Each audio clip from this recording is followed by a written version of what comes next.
Welcome back to the CMMC Compliance Guide podcast. Thanks for joining us today. My name is Austin Justice. And I'm Brooke Justice. This week we're going over the 32 CFR Rule. We covered the 48 CFR Rule last week, and we wanted to hit this one a little more in depth. Brooke, I've got some questions for you. You ready?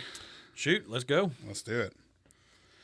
Can you walk us through the most critical changes in the proposed 32 CFR Rule and how they directly impact DoD subcontractors?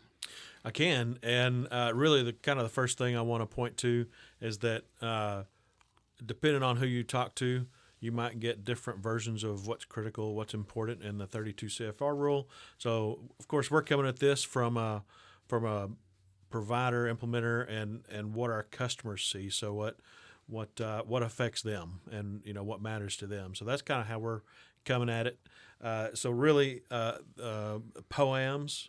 There's a change on the POAMs. FIPS encryption. There's FIPS validated encryption. There's not a change there, but they doubled down on it. So 800-172 revision 2 is an important one. ESPs, the all-important external service providers. That's another important one. And then, of course, we talked about this last time, certification cost. So those are really the key things that we kind of want to delve into and that affect our clients and us. Okay. You mentioned POAMs. What exactly are POAMs? How do the new limitations on the POAM timelines themselves affect subcontractors seeking CMMC certification? So what they did do, so before, if you had a POAM and it said, technically if it said, I have this one control, we haven't got it yet, we haven't implemented it yet, but we're going to implement it by November 1st of 2028 or 2038. Technically that'd be fine. Might be hard to talk somebody into that, but technically it'd be fine. Well, now they've actually put an actual limitation on that. It's 180 days or about 6 months. So where that really comes into play is during the certification assessment. So if you're preparing for your to go get your assessment, it doesn't necessarily matter a whole lot. You want to be ready in time, but for the POAM, once you get your go for your assessment, if you have a POAM item that comes out of that you have to get completed, it has to be done in 180 days. The other thing where it will probably come into play is if you have any significant changes in your business network, for instance, or some other significant change, a company merger, something like that. That will technically be that'll be a POAM item that you need to address during that time frame, and I would imagine that 180 days would come into play there. So really what that means in those instances, you just need to prepare and be ready for that. You've got to prepare for mergers. You've got to prepare for network changes, significant changes. So it's just one of those things you have to prepare for. But 180 days is the limit now for POAM items. And a POAM, I didn't explain that, so I apologize to our viewers. Some of you probably already know what it is, but it's a plan of action and milestones. And really, that's a list of to-do items. So we have, for instance, 108 out of the 110 controls complete, but these last two we still have yet to do. And your POAM should say, for these controls, this is what we plan on doing. This is the date when we plan on getting those done. That's what a POAM is. Okay. We love our jargon, don't we? Oh, yes. Yeah. Yes. That's more than a 3-letter acronym, but still, it's an acronym. So. Right. So one of the hot topics is FIPS encryption, FIPS validated encryption. Yes. And I was just talking to a buddy that a very large company, a software developer, and he's having to deal with it himself. And he was complaining about it as well. I'm sure. So we're seeing it big to small. So I just want to address that a little bit. It's a mandatory requirement under the new rule.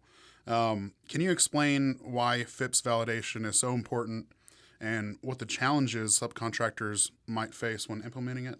Sure. So the key word to understanding this is it's got to be FIPS validated encryption, not compliant, not equal to, not similar to, not anything. It's FIPS validated encryption. So, in other words, that is a company going through and saying, here is our encryption modules. These are how they work. And the government has to go through and look at them, verify them, validate them, I guess. So bless them, and get them out there and approve them. The problem is that takes a really long time to do, and not all companies want to bother with that. So the FIPS encryption, FIPS validated encryption, is a bit of a big deal. To kind of give a couple of examples. So Windows Server 2019, 2016, they're both FIPS validated. They're on the list, so they're good. Windows Server 2022, it's not. This is 2024, folks. It's been out for 2 years. It's not FIPS validated yet. It's in the works, but it's not there yet. So the other thing is, with that example, is that there are no currently supported versions of Windows 11 or Windows 10 that are FIPS validated. There are older versions that, because of their update cycle these days, with the feature updates and all that, there are some older versions that are not supported that are FIPS validated, but we're still waiting on the FIPS validated for those. Similar to firewalls, everything else, they have to be in the CMVP database. CVMP. I might have that wrong, but we'll look it up later. It's not in front of me, so I apologize about that. I should have that acronym right. But anyway, if it's not in that database and approved, then it's not FIPS validated. So for instance, some firewalls implement that encryption I believe via a hardware module. So that model of firewall is going to be okay. Some do it by a version of firmware. So you got to know what exactly is FIPS validated, and you have to be able to grab that module from the database in your documentation and prove that this firewall, this version of Windows, whatever it is FIPS validated, and here's the documentation. Yeah, so this seems like it's going to be, hesitate to use the word headache, because I understand CMMC is a very needed thing, and we're doing it for obvious reasons. But it does seem like it's going to cause quite a bit of the headache for implementing it, in terms of we're not even used to we're IT guys first, right? So we're used to just making sure a customer's on the latest and greatest Windows version or server version, and getting it out there, and making sure they're on the best equipment. But now you're telling everyone that we have to be careful about that, because it may not be FIPS validated, and so we may have to hold back a little bit on some of those either firewall products or Windows versions. Or is that right? You do, but the other thing is with these assessments, and we'll see. We know how they've handled this because there's proof in the DIBCAC assessments they're doing right now, so we know how they're handling those, and we have to see how it plays out in the actual certification assessments when they come out. What they don't want to do is say, yeah, you have to stay on an unsupported version of Windows that's got all sorts of holes and bugs in it. It's no longer being patched with security patches. Right. You've got to stay on that because it's FIPS validated encryption. They're not going to go that route. But there's got to be some leeway there, and of course, we're waiting for the 32 CFR final rule to come out. That final rule has not come out yet. But we'll see where this goes. Mm-hmm. They did double down on that in this proposed rule.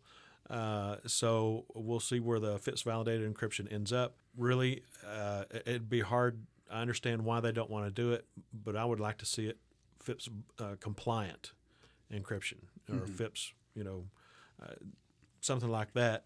Because really, I mean, there's tons of great encryption algorithms out there that perform well, right. And everything, and are very secure, but just have not, the modules have not been approved by the government yet. So, right.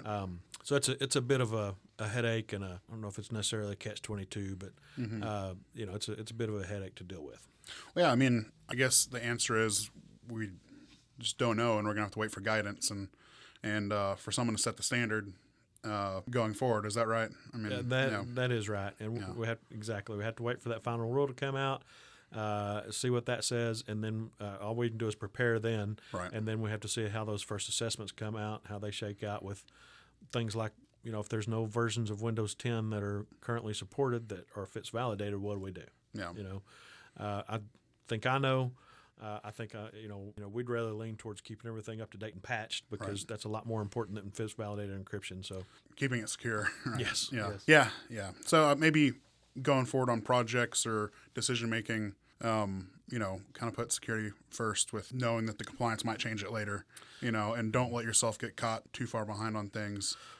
And I think part of this is going to be you have to be what they have shown in the DIBCAC assessments is that if you were, for instance, did have your FIPS validated encryption in place and then you had to upgrade or whatever the case may be and you're no longer, then you can prove, hey, I was there, and as soon as we're able to be there again, we'll be there. Okay. So that's what I was wondering.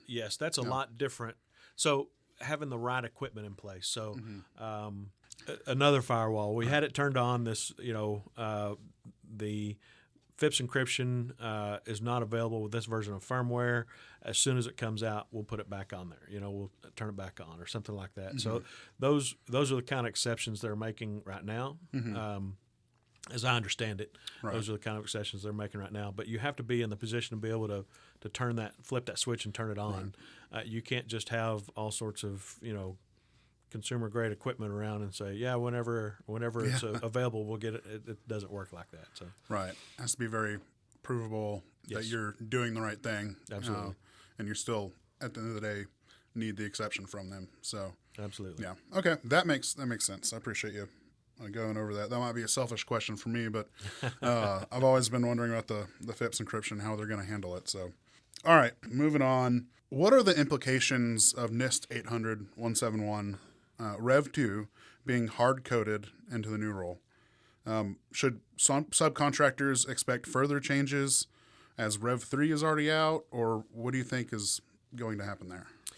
I think they really kind of did everybody a favor while introducing some problems, but they did everybody a favor by saying, look, I know that they're marching forward with NIST 800 and they're, revision 1, revision 2, now they're on revision 3 and so on and so forth. But while we're getting this revision 2 implemented and CMMC implemented, I think they kind of did everybody a favor by saying, you know what, instead of, because there's some a good deal of changes in Rev 3 for NIST 800-171. We're going to stick with 800-171 Rev 2, and we're going to hard code that in the CMMC rule. So it's for the foreseeable future until they release another proposed rule down the road. CMMC is based on Rev 2, which is good. We don't have to worry about, oh my gosh, here's Rev 3, and we got to do all these changes. And we're still trying to roll this program out, So probably what they'll do in the future, once this program gets rolled out, is say, okay, now we're gonna release a rule to change that to keep up with the current version, and that's a guess, of course. I have no clue what they're going to do, but for now, it's hard coded to Rev 2, and we'll be sticking with Rev 2 for the foreseeable future. Okay.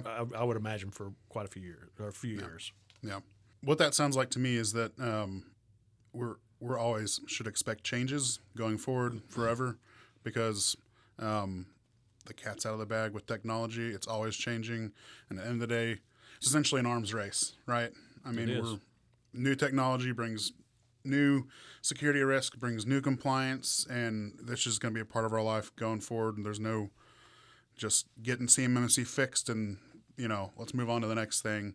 We're going to have to, this is going to be a part of our jobs forever.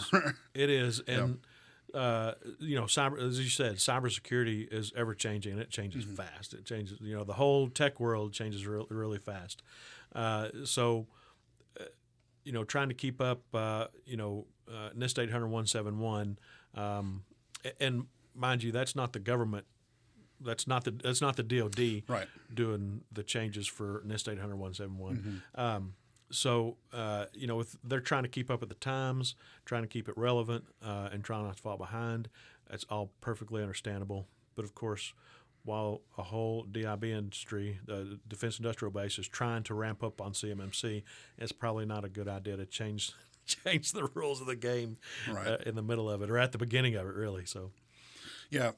So after you spend a little while and like the CFR and DEFARS and CMMC and NIST, you realize that these are all like nested rules and frameworks and governance, and that they all kind of reference this like web of things. And NIST is they're basically using the NIST 800-171 framework as like cybersecurity best practices, and so they're just referencing it, right? Yes. Yeah. Is that more? I mean, I know I'm kind of summing it up, but that's skipping a lot. Yeah, that's pretty close. Yeah. NIST is National Institutes for Standards and Technology. They release standards for all sorts of technology at all the time. I mean, there's all sorts of stuff. So, and they do a great job at that. You know, and at these conferences we go to for CMMC and other things, they will let you know we're not the DoD, and the DoD will let you know we are not. We are not NIST. So, but yes, they do rely on those standards because they are good standards. They do rely on those. NIST 800-171 is a subset or references back, however you want to phrase it, to NIST 853, which is for federal government networks. So this is basically for contractors that do work for the federal government. That's why they came up with it, and that's what it's meant for. Anyway, they all play part in each other. You mentioned DEFARS rules. The DEFARS rules is what puts those into effect, and references, pulls CMMC, defines CMMC, marries the NIST 800 standard to it. So that's how it all kind of gets married. And you're right, it is kind of a jumble. Yeah. Yeah. Well, if you're new to the game or, you're not familiar with it, it's very imposing when you first look at it, and none of it, it doesn't seem to make sense to start with, No, it's still hard to make sense of it. Yeah, it's true. That's very true. Yeah. Yes. But it does make sense. I promise that. Just spend enough time and you'll find it figured out. I still find myself learning some things sometimes. So right. All right. So this is another big topic, and I'm not sure how many people are talking about this. I'm very concerned about it. So I'm going to ask you this again selfishly, and for our viewers. So we've kind of created a chicken and egg problem, around ESPs. So I guess I'll just use my notes to make this make sense. What role do ESPs, external service providers, play in CMMC compliance? How does this chicken egg scenario impact subcontractors working with these providers? Specifically, the ESPs have to be certified for the contractor to get certified, but they're certifying the contractors first. And so, what's going to happen here? Sure. Yeah. So first of all, an ESP is an external service provider. So an external service provider is anyone that is a third party that helps a contractor, basically, to the federal government, that helps them in their business network. So it helps process, store, or transmit, or protect CUI. So that's what an external service provider is. So we as an MSP, as an IT provider, MSP, there's another acronym for you. It's a managed services provider. That's an industry term that probably nobody outside the industry knows at all, but that's what we call ourselves. So IT providers like us are an ESP, and we always understood that we were going to be an ESP or an external service provider, and that we would probably have to go through this certification for CMMC. And we've from the get-go, some people don't realize this term, and I thought it was just kind of known, but we I always say we eat our own dog food, which means I've said that a couple times, yes. And people just look at me like I'm crazy. Yeah, they're like, "What do you mean?" So I have to explain it. So, in other words, everything that we tell our clients that they have to be that they have to have in place. We have those in place too, and we have more as well. But 'cause that helps me sleep well at night, and I'm sure it helps you sleep well at night. Yep. So we eat our own dog food. We have all these policies in place. So we always knew from the get-go that we were going to have to be CMMC compliant. However that ended up looking, we knew that we were going to have to do that. Or however it ends up, because we're Yes, still a little unsure. So we always expected that. But what with this new rule, what it basically also says is that we buy services from other providers as well. So, for instance, we have a service that we use for SIM and SOC. SIM is a security information and event monitor or management, and then a SOC is a security operations center. So whenever you put those together, basically what you're doing is gathering all the logs from all your devices or all your key devices, however you want to do it. But we do all devices, all laptops, desktops, servers, firewalls, the cloud. We do all those, gather them, save those logs, upload those logs to the cloud, and then algorithms and some AI that go through those, look for correlations, all that kind of fun stuff, look for bad things happening, and they pop some alerts. There's a certified security engineers that look through that take care of looking through it, and I can go on. I can tell a whole story about that, but that's probably another podcast. So or another one of these things. So. But there's actual real certified people that have eyes on and go through those and look at those alerts. They weed those alerts out and they try to make sense of some of them, and then they let us know, hey, you need to look at this. Some of them just pop and are that important, and they say, hey, you gotta look at this, or we're locking this machine down for you, and you need to go look. You need to go address it. So that's what that whole service is, and we don't have the staff to do all that 24/7, 365, or else our just like any of the other contractors, subcontract some things, it would be a lot more expensive for them to do that in-house. The same thing for us. If you're a machinist, machine shop, you could go buy a foundry and smelt your own metal. It's easier to buy a block of it. Right. So same sort of thing.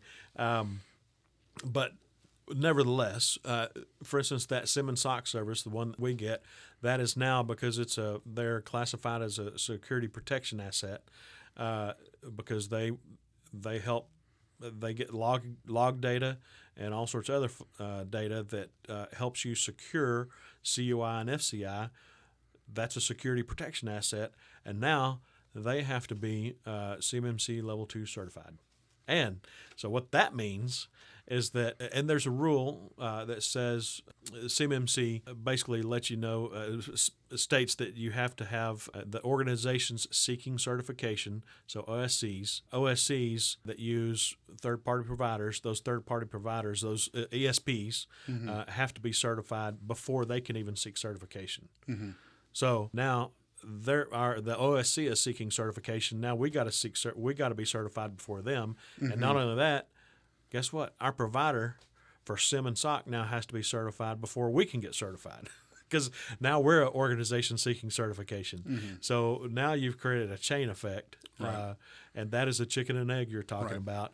So how in the world are they going to handle this? And that's a big problem, huge problem, and stands to be a gigantic problem. How are they going to address this? Well, hopefully they left themselves a little bit of a door and a little bit of a way to address it in the proposed rule. So we'll see if there's. Door? I'll have to go back. I don't remember the specifics. Mm-hmm. I knew you were going to ask me that. I can't believe you don't have everything memorized. What's wrong with you? It has. I'll have to go back and read it before we'll cover it on another. We will. That's another podcast. Yeah. So the point is, the impact is large, and the impact it affects is wide everyone. and deep, and so they'll have to address that. And I'm pretty sure that they will see that they have to address that. So we'll have to see what they say during when the final rule comes out. Mm-hmm. But they did leave themselves a little bit of an opening as well to be able to address that. So we'll see where that comes out, where it shakes out. That sounds great. Thank you for that. Get a little more in the weeds with these. All customers are like, okay, this all sounds great, but let's get to brass tacks, right? With certification assessments expected to cost a minimum of $30,000, how do you respond to concerns that these costs may be disproportionately affecting smaller subcontractors? How do I respond to that? Well, they're other than they're right. Yeah.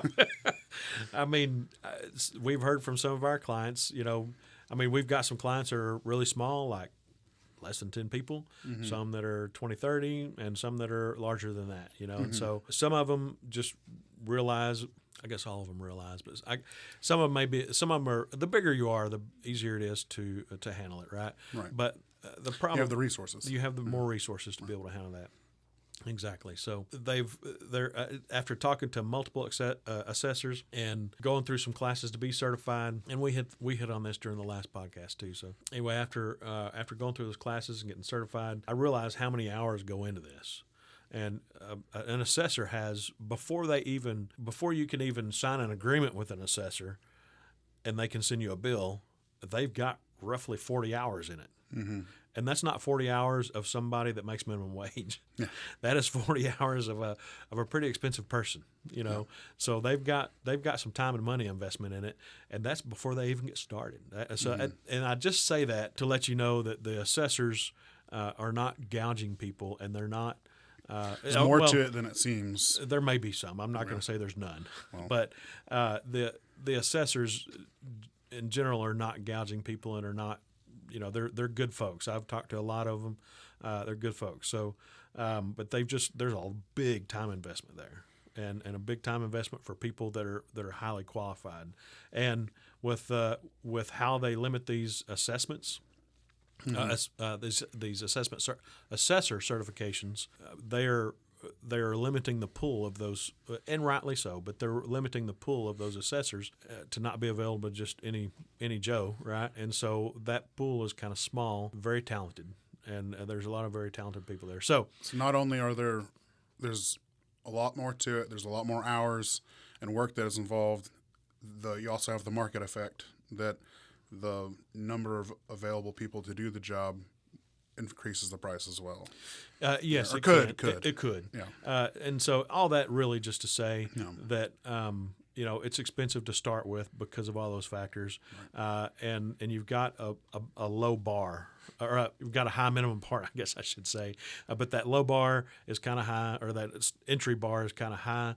Because of that, you've got all this set work that you have to do up front, and so those certifications are going to cost a minimum of $25,000 or $30,000, no matter how big you are. Yeah. You can be 5 people, you can be 2 people, and it's probably going to be $25,000-$30,000, and that's just the certification assessment. You go look at the number of hours that they say that should be spent on this thing, and they come up with an estimate of $107,000 for small entities, and that's once every 3 years. So I guess you could argue it's $30 whatever $1,000 per year, but that's still a lot for a 2 to 5 person company or 10, 15, 20 person company to afford. We weren't paying it before. Yeah, so that is understandable, and that's understandable that they're worried about that. It's possible that there may be some. I always hear about grants. I always hear about help with this. The stuff that I've seen available is through nonprofits or something that maybe, they basically explain it all to you and say, here's how it is, here's how it works, and this is what it really means. Here you go implement it. Yeah. So that's nice, but a 5-person company doesn't have time to implement all of the controls for and all the objectives for CMMC. And we've talked about this before, and I mean, it's just, I'm going to go back to it. It's the real burden is implementation. I mean, the assessments cost money, everything else, but the real burden of this is implementation. And and you can't be compliant, get certified if you don't have all the security tools, all the proof, all the the person, if you have, IT or security people on staff to do the job, or paying for, a provider to do it for you. Like that is the burden of it. So, yeah, and the people who have gone through and checked a bunch of boxes and put it in place, or put CMMC in place and maybe kind of fuzzed it a little bit, and not spent much money on it and said, yeah, we're compliant. Now they're going to have a certification that they have to go through, and now they're realizing that, oh gosh, this is going to cost a lot more money, and why is it going to cost us? Well, it's going to cost that much because you actually have to put the right solutions in place, and they actually have to be managed, and there actually has to be a lot of documentation. In fact, there's a lot more documentation for this thing than I even realized. As we went, we've got all sorts of things documented, but the level of documentation they want on everything. I mean, we have to, for instance, the FIPS validation. We have to look for our vendors. We have to get the certification documents. That proper word escapes me, so I apologize. But have to get the certification documents from the website and document those, so you can say, yes, this module is FIPS validated, and here's the proof. And so we have to have all that on file, and that's just one part. I mean, so that's just an example of proof and documentation that you have to have. There's a lot. Yeah, and you're really just not doing yourself a favor if you're going through that ExoStar SPRS assessment and saying you're 110 and you're not, or you're checking those boxes, because all you're doing is creating that CMMC debt for later, and your contracts, the amount of money they're paying you are not going to compensate you correctly for what you haven't done. And so, that's just true for everything. I mean, the more that you don't do correctly in the right way, the more you're hurting yourself later. And so it's really just best to bite the bullet and address it. So, because this is going to cause you problems later. So absolutely. And if you get found out and there's some other consequences of that, isn't there? Yes, there is. Yeah. Yes, there is. So I wouldn't want those consequences personally. So. Yeah, that's the False Claims Act. That's, yes. They have. They've made an example of a few people. It's been in the news, and that the False Claims Act is another one of those things that I didn't list out in the things that are. It's not changed, but anyway, that's something that every time you hear, well, at every conference and everything, you always hear about the False Claims Act, how important it is, and how you can face some severe consequences. And I know I don't want to face those consequences, but I consider it one of those things that's understandable, and that's just a given. Yeah. So, but yeah, that's a big deal, and there's a lot of people that make a lot bigger deal out of it, as it should be. But it's not a change. It's nothing new. It's perfectly understandable. It's not anything I would want to intentionally go against. Right. Yeah. Yeah, and I'm not going to roll the dice either. Yeah. No matter if you think this is unfair to small businesses, I wouldn't want to risk Right. I would just pay the money and not risk it for myself. But you're able to make your own decisions. So anyway, we got off on a tangent there. We did.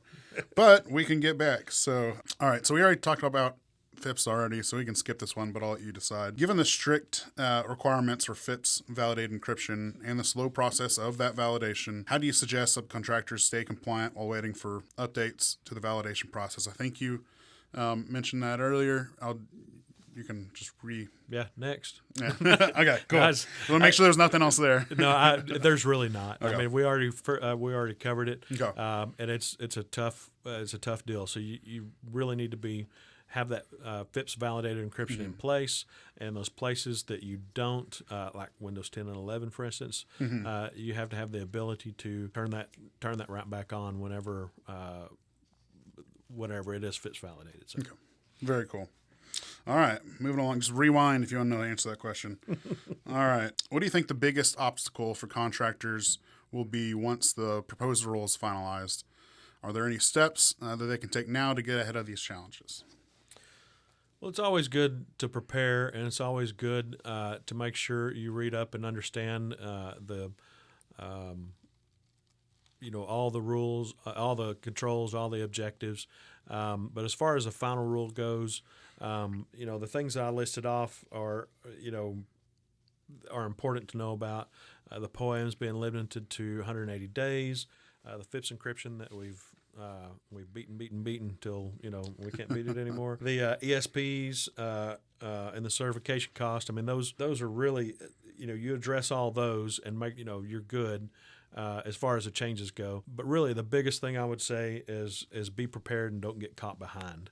because there's just a lot to do, and for somebody to come along and say, okay, and really this is going to be required when this is put in place. It's going to be on new contracts. So now one of our clients brought up the other day, well, we don't have contracts really, but we do work under this other program. I don't remember what it was called, but it's a program where they are able to bid on work, and it's not really a contract. They just get a PO. And so I asked them, well, is there a DEFARS rule on that PO anywhere? And they'll have to go back and look at it. So I just found out just recently. So there may be a DEFARS rule listed, buried somewhere on the PO. I wouldn't doubt that a bit. But as far as they knew, they don't have any contracts really that they could tell me about. So it may be a little bit different for them. Lockheed may come up and say, hey, on this date, these POs from here on out, you have to meet CMMC level 2. You have to be CMMC level 2 certified. So there may be some difference there. But as far as the whole rule goes and everything that we're talking about, everything has to do, and everything the government talks about, everything has to do with contracts. So when it goes into effect, it'll be on new contracts. That's what it'll be on. I guess it's a good point to make. I think on work you're bidding, double check that if you're not compliant, that it's not nested or somewhere deep in the fine print, so you're not exposing yourself to quite a significant amount of money you have to spend for that PO. Or yes, yeah, and we can tell you all day long that, hey, look at your contract. There's a DEFARS rule on there. It's DEFARS 252-204, 7012, 7019, 7020, 21. It's something's going to be on there, right? But it's another thing to actually go looking for that. And then where's that? I couldn't tell you. Our clients probably could, but we tell them, look on your contracts, and there's probably going to be 7012 on there and maybe some others. So, and I know that I've seen I haven't seen those contracts, but I've seen emails and other things come through that they show us that say, can you help me with this? In essence, or in short, I know I've talked at length about this already, but so this is about new contracts whenever it finally goes into effect. And so my suggestion really is that you don't wait, because there's a lot of work to do. There's a lot of things to get done. Even when you think you have everything done, you're going to go to get certified, and they're going to say, oh, hey, what about this here and this here? And you're like, well, we didn't think that needed to be. We thought that was out of scope, and they say, well, I don't think so because of this, whatever it may be. That may not be the conversation, but there very well may be some things that you have to work on last minute. And so you don't want to leave, have 30 days. We've got to get this contract because this contract will replace some other ones that we're losing at the end of, in 2 months. And so we have to have this new contract, and we've got to be certified before we have this contract. You don't want to be in a position of rushing to get everything done and not being able to. Yeah, and if you've got, under CMMC 2.0, and these new rules are a whole nother beast, but a lot of the contracts and POs out there to this day already require most of this stuff by way of NIST 800-171, right? Through DEFARS rules that implement that, yes. So even if you haven't heard and gotten that email, your buyer calling you, probably going to look and see if it is a requirement of any existing contracts you have, because like you said, I wouldn't want to get caught down the line going, oh man, I got to do all this ASAP, and it's hard to find an assessor, get certified, and if I don't do this, my revenue dries up in X amount of days. That seems like a stressful day to me, and I try to avoid stressful days. It's very stressful, yes, absolutely. So heads up there. All right, cool. So moving on, there's been some concern that the tight deadlines for POAMs could lead to certification lapses. How can contractors avoid falling into that trap, and what options do they have if they face delays? POAMs are limited to 180 days now, assuming that doesn't change in the final rule, but I don't think it will. I don't expect that one to change, because that just, you got to have some sort of time limit on it, or else people will take advantage of it, right? There's 180 days for the POAMs, and really to be certified, you cannot have an open POAM item. So if you're waiting on certification to get a contract or something of that nature, whatever you're waiting on it for, you're waiting on certification and going through that process, and now you have an open POAM item that says you need to implement FIPS validated encryption for X, Y, or Z, right, or whatever it may be. You have 180 days now to get that done. If you don't get it done, then... All right, sorry about that, guys. We had some technical difficulties with our equipment. We just bought new stuff, so we're learning it. So Hey, are we a technology company? I'm just wondering. I was about to say, leave it to the IT company to have a technology screw up right in the middle of a podcast, right? Of course, we are an IT company, not an audio visual company. So, Yeah. you know. They are very different. I don't know how to work any of this. All right. So we were talking about the POAMs. I don't know if you remember where you were at in the time lapses and how to address that. Yeah, I don't remember exactly where I was at, but about the concerns of the tight deadlines for POAMs. So really, that all goes back to, I mean, the rule defines the timelines for how long you can have an open POAM item. That's 180 days, about 6 months. Completely understandable. You don't really, where it matters is getting your certification. Okay, because you cannot get certified with an open POAM item. You can go through certification with an open POAM item, but until you get that done, then once that's done, they have to follow up with you, verify that that's done, and then they can issue or you can be certified after that. So that's understandable. They don't want to wait forever. You know, there's got to be a point. You know, so 6 months is a good point. So how do you attack that? How do you avoid falling into a trap or a delay?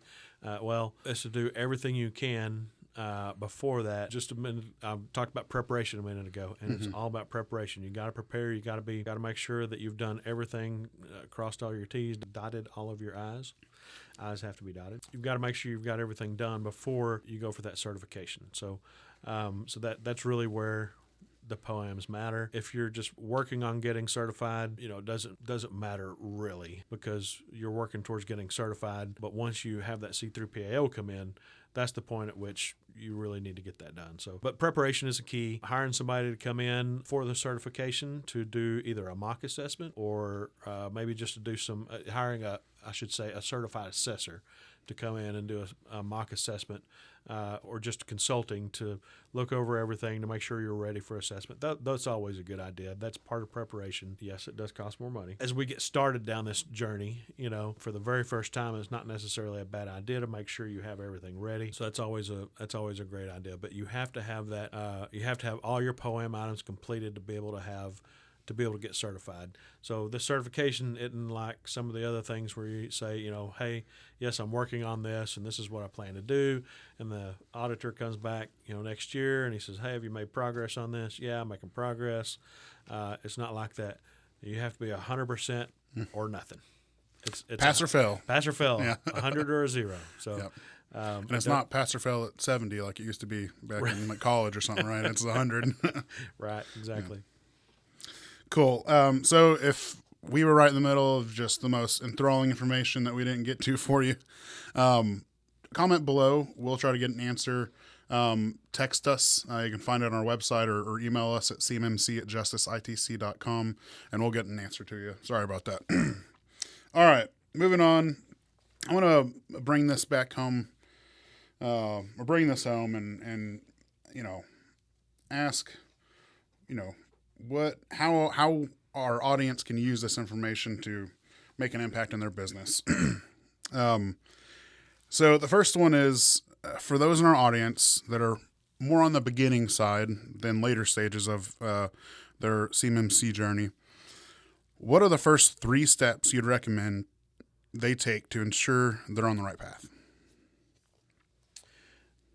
Just beginning their compliance journey. Yeah. So I would say, really, hire somebody that knows what they're doing. Somebody that has.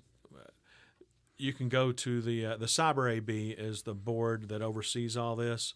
You can go to the cyberab.org and you can look at the marketplace and you can find people that are registered practitioners. You can find people that are certified assessors. Hire somebody that can come in and help you make heads or tails because there are 110 controls, but within those 110 controls, there are 320 objectives you have to meet. So what exactly does this mean? You know, what exactly are we supposed to implement?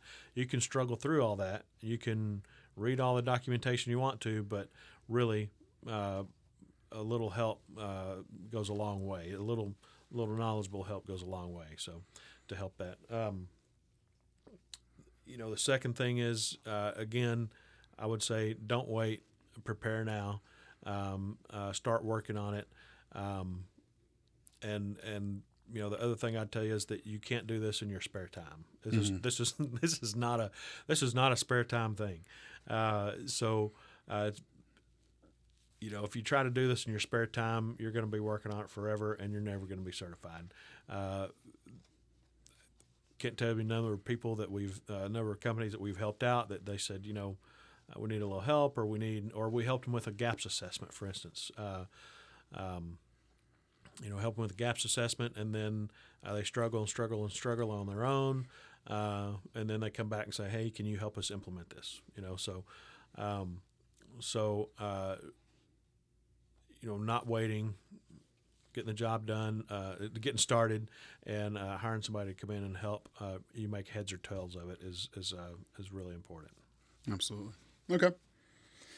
So, what's one misconception about CMMC compliance that you encounter most frequently, I should say, and how do you correct it? Really,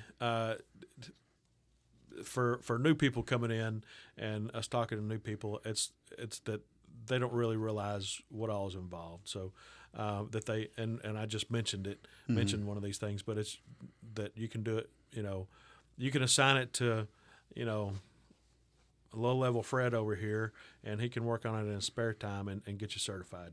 That's not how it works. CMMC is a business decision. It is a business process. It's something. It works on all your business processes. It's not an IT thing. It's not. It is partly IT and technology, but in large part, it's your business processes that it addresses. Your policies. How you do everything. That's what it addresses. So you have to have high-level stakeholder involvement. You have to have knowledgeable people that know what they're doing and have the time to do it. So it's not something you can do in your spare time, or it's not something that low-level. I hate to pick on people with the name Fred, but maybe low-level Brooke. I don't really know. But so if, you can't just assign it to somebody who you think can do it in their spare time. Mm-hmm. It is not that kind of thing. Yeah, I'll hear a lot from the quality guy that has been tasked with this, and he's calling me saying that he's on high blood pressure medicine now, and that he's been having to do. I'm just kidding about that, but working through it for months, and he's just at a loss, and so it's frequent to. I mean, it's natural, to do that, mm-hmm. And you can do that with a lot of things, but this is one of those things you can't. Yeah, so. The quality guy can, if you give them authority to kind of head up the program, mm-hmm. and to draw in help, outside help, inside help. If you give them a budget. Budget and some authority, right. Then they can work with everybody. They don't have mm-hmm. to have the authority of a C-level position, but, mm-hmm. They have to have authority to gather people together and say, hey, mm-hmm. we need to work this problem out and make some decisions. Right. But yes, it's not a simple, assign this to somebody and let them do it in their spare time. And by the way, you have to get your other job done where we're making money first, which is understandable. They need to, they need to be doing their job that mm-hmm. brings in the bucks. So you do need a compliance champion or someone with that hat in the business, especially if you have if you're relying on outside or third party providers like us, because you need someone to transfer everything to the internal team at minimum, and then it's always a good idea as a business to have someone check up with. As on your providers and make sure things are getting done. So that's just good practice. So I think it is good to put that hat on someone in the business, regardless if you have service providers or not. Absolutely. Yeah. All right, last one for you, and we'll close her out, is how should subcontractors handle the added responsibility of ensuring that their subcontractors are compliant as well? That is a good question. So we've had, some discussions over time, and especially here recently, now that all this is really starting to come to fruition. They're like, some of our clients are like, wait, you mean we have to make sure our subcontractors are compliant too? And I'm like, well, it's, yes, and we've let you know that before, and it's one of those things that is mentioned along with everything else, I'm sure, and it just doesn't sink in, But I mean, what they're in the same position as like Lockheed is, for instance. They're the ones that get the original contract, and then it's flowing down to them because they do work for Lockheed and they build a little widget, whatever it may be, or they test a little widget, or they provide some manpower, whatever it might be. But it flows down to them. But guess what? It also needs to flow down to your subcontractors too. So whenever CMMC certification comes out and people have to be certified, it'll start to be a little bit easier because you can ask them if they're certified. But somehow right now you've got to develop a questionnaire to say, hey, just like Lockheed does for you, it doesn't necessarily have to be that in depth, but do you meet these DEFARS rules? Are you compliant? And you have to go off what they say, right? But that's really what it is. And if they're not compliant and say they're not going to be, and it's a sad, hard fact of the matter is that you've got to find somebody else, and they need to understand that.